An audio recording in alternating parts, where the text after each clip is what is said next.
Sunan, إذا أطلقت يعني when we say the books of Sunan in Hadith, they refer to 4 main books of Hadith.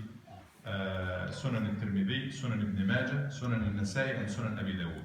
So this is Sunan ibn Majah, the last chapter or book from this collection of Hadith, Kitab al-Zuhd.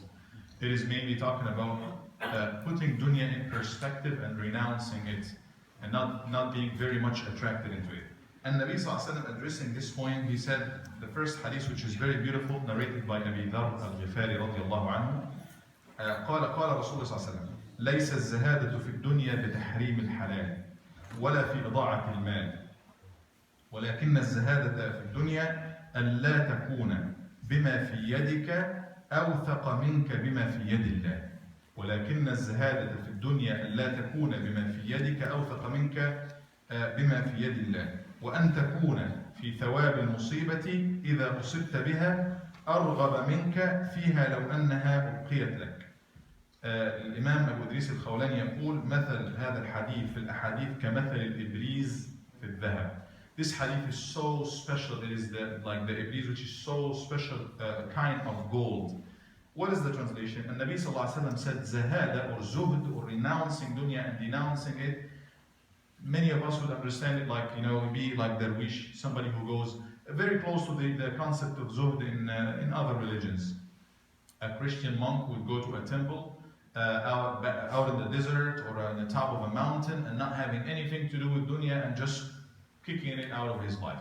This is not Zuhd in Islam. Zuhd, the Nabi Sallallahu Alaihi Wasallam said, is not by tahrim al-halal. Is not by considering what Allah subhanahu wa ta'ala made as halal or legal, you push it out of your life and say, I don't want it. No, it's not by that. And it's not by ida'atul mal. If you get money, you just push it left and, spend it left and right in any way without like keeping some for yourself or your... This is not zuhd.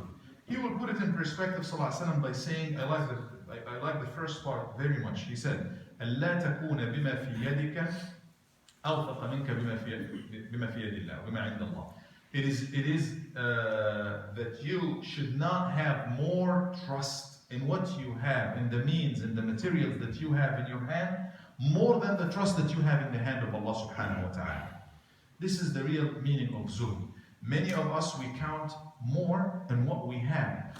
More than what Allah subhanahu wa ta'ala has. Like what? What do we have? We have al-mansib, you can have a certain status in life, degree, anything. Because of it, people respect you. Because of it, you earn money, job, for example. Degree, for example. You got a business, you got a family that supports you, you got anything that you count on in life, and that's not wrong. So far, it's okay.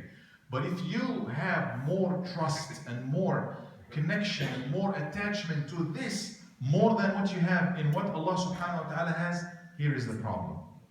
Why? What is the evidence for that? We see that in the life of some of us. Normal, natural, that you lose something, you cry for it, or you suffer for it. Somebody got laid on his job. It's not right to say, it's fine, you should feel okay. No, but you shouldn't collapse.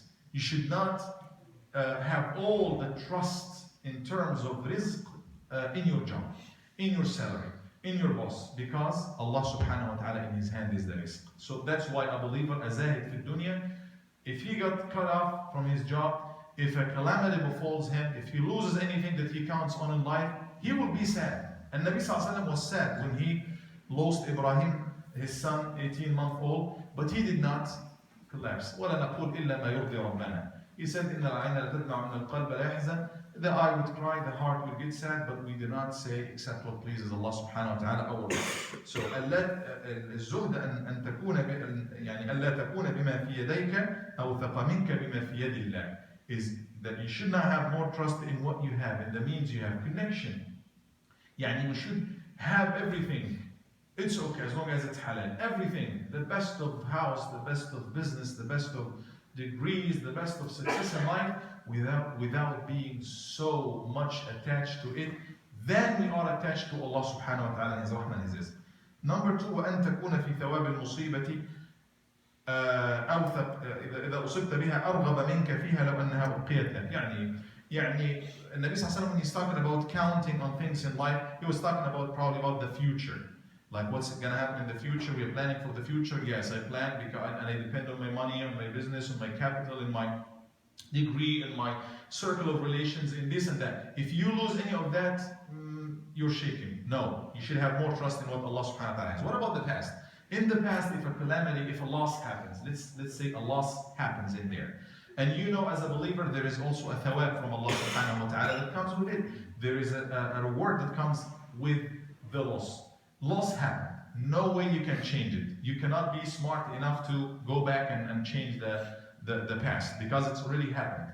But the stance of a believer, mawqif al-mu'min, is looking back. Somebody would be always non-believer or a believer with a not as strong of faith. He will always regret throughout his life. Oh my God, I remember when I lost my business. That was a shock for me. It is done. It is gone. And Allah has promised you a thawab. Now what you need to count on is the thawab from Allah subhanahu wa ta'ala. If you are still regretting the musibah and the pain, you're still remembering the pain more than of the past, more than you think of the thawab of Allah subhanahu wa ta'ala, then this is not zuhd. It's another sign that you are so much attached to that. And even though Allah subhanahu wa ta'ala has given you thawab for it, you don't even think of it. You still think of what you were attached to. So this is a concept that the Nabi sallallahu alayhi wa sallam is giving us in terms of الزهد. نسأل الله تبارك وتعالى أن يعطينا خير الدنيا من الحلال وأن يجعلنا فيها من الزاهدين. May Allah subhanahu wa ta'ala give us the best of this life and the best of hereafter, but He does not make us very much attached to what we have. جزاكم